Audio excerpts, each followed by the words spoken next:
Fala pessoal, tudo bem? Hoje eu estou aqui de volta para falar novamente sobre regulamentação, sobre regras e funcionamento do mercado. No vídeo passado, se você ainda não viu, dá uma olhada lá, eu comentei sobre a ANS, Agência Nacional de Saúde Suplementar, e sobre a Lei 9656, que regulamentou os planos de saúde, os planos odontológicos no Brasil, e desde então todos nós, todos os participantes desses sistemas estamos submetidos a esta regra maior. Hoje eu quero te dizer que existem outras regras também que precisamos seguir, como, por exemplo, as regras da Anvisa, que é a Agência de Vigilância Sanitária, da própria instituição da vigilância sanitária local, regras que são às vezes municipais, estaduais ou outras regras federais que a gente muitas vezes tem que seguir. E principalmente, não podemos esquecer, as regras estabelecidas pelo CFO, pelo Conselho Federal de Odontologia e suas subdivisões dos conselhos regionais. Todo cirurgião dentista e toda empresa que participa desse mercado precisa estar submetido a essas regras todas, ao conjunto delas. Não apenas a ANS, mas também ao CFO, e também à vigilância e também a todas essas regras de funcionamento. Outra regra importante que estabelece relações em todo esse mercado é o Código de Defesa do Consumidor.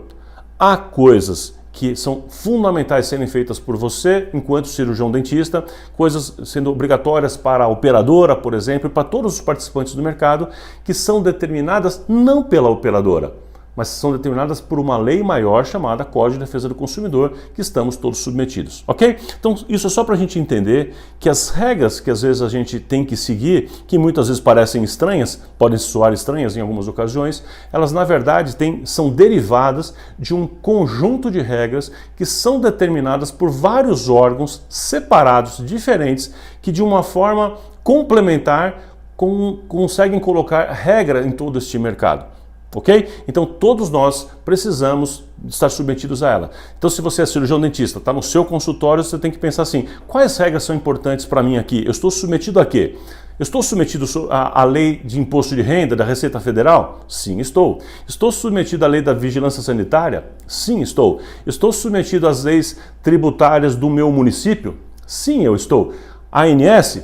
Também. Ao Código de Ética Odontológico? Também. E por aí vai. Se eu não entendo isso, se eu não tenho essa clareza, eu fico com dificuldade de me contextualizar em um mercado como um todo. Então é fundamental que a gente tenha esta visão maior do contexto onde estamos inseridos, ok?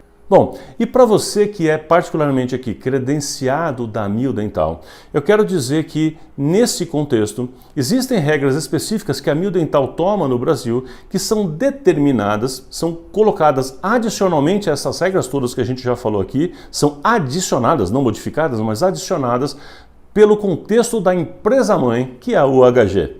Então, muitas vezes as regras de compliance, ou seja, as regras de segurança organizacional que a UHG tem no mundo, ela contextualiza isso para o Brasil e determina com que a empresa no Brasil siga.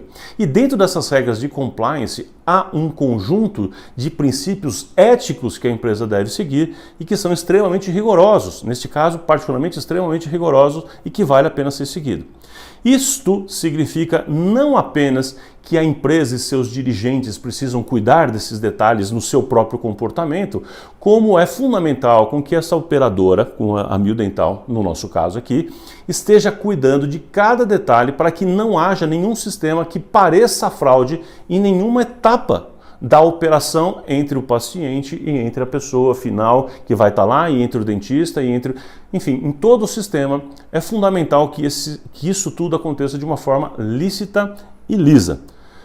Traduzindo isso, todas as partes envolvidas, inclusive a sua como cirurgião dentista, da operadora, do paciente, todas as partes são corresponsáveis para que não haja nenhum tipo de fraude, nenhum tipo de subversão a todo este modelo de funcionamento, quer ele seja das leis estabelecidas, quer sejam dos regulamentos de compliance, do regulamento ético da OHG e da Amil Dental. É fundamental então que você conheça esses princípios éticos.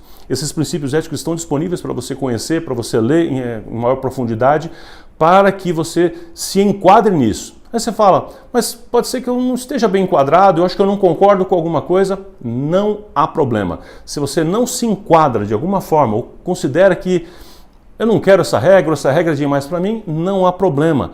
Um contrato de credenciamento é um pacto entre as partes. É um pacto dizendo que sim, eu concordo com essas regras e com essas condições. Todas as partes estão dizendo a mesma coisa. Caso você não concorde, você diz, olha, eu não estou a fim de permanecer com esse pacto. E não há problema nenhum com relação a isso. Né? Obviamente não é o interesse, né, da operadora, acredito, né, que não é o interesse da operadora, mas isso é importante que esteja claro. Você tem o direito de dizer, olha, não concordo com tal regra e, portanto, não vou participar dessa regra. E assim como a operadora pode dizer que tem alguma coisa em desconforto com a forma como você se comporta. Por quê? Porque essas regras estão acima de você e acima da própria empresa.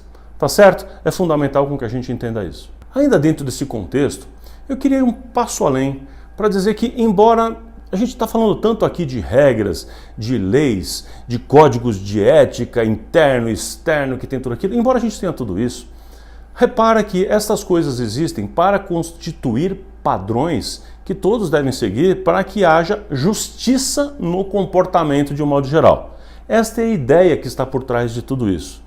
Mas, se pararmos para pensar, o que realmente deveria fazer a diferença para nós, principalmente nós da área da saúde, eu e você, né, deveria ser algumas questões, e sempre tenho certeza disso, algumas questões como o tratamento humano, a qualidade do relacionamento, o grau de empatia e compaixão que eu tenho pelas pessoas, a vontade e o amor que eu tenho de causar o bem para outra pessoa.